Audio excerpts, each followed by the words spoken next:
बोलो छत्रपती शिवाजी महाराज की जय. महाराष्ट्र भारत देशातला एक असा राज्य ज्याला भूगोलासोबतच भरभरून असा इतिहास आहे. डोंगर, दऱ्या, गडकिल्ले आणि हा भक्कम असा सह्याद्री. प्रत्येक मराठी माणसाला वाटेल की एकदा तरी हा महाराष्ट्र पिंजून काढावा, भटकावं त्या डोंगर दऱ्यातून, गडकिल्ल्यातून, खिंडीतून जी मावळ्यांच्या रक्ताने आणि शिवरायांच्या पावलांनी पावन झाली आहे.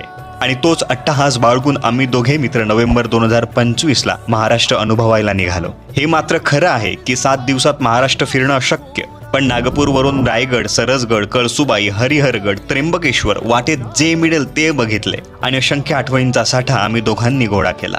वाटेत बऱ्याच अशा गोष्टी घडल्या ज्या आम्हाला अपेक्षित नव्हत्या, पण त्यातूनही आम्हाला भरभरून शिकायला मिळालं. भटके म्हणतात हे खरं आहे की हा महाराष्ट्र आणि हा सह्याद्री चुकूनही फिरू नये, कारण जर तुम्ही फिरलात तर तुम्ही त्याच्या प्रेमात नक्की पडाल. तुम्हाला वारंवार भटकावं, हा महाराष्ट्र पिंजून काढावं असं वाटेल. आणि हाच अनुभव आम्हाला आला. हा महाराष्ट्र पूर्व विदर्भापासून तर पश्चिमेला कोकणापर्यंत पसरलेला, प्रत्येकाने एकदा तरी भटकावा, फिरावा आणि अनुभवावा. जय महाराष्ट्र, जय हिंद. महाराष्ट्र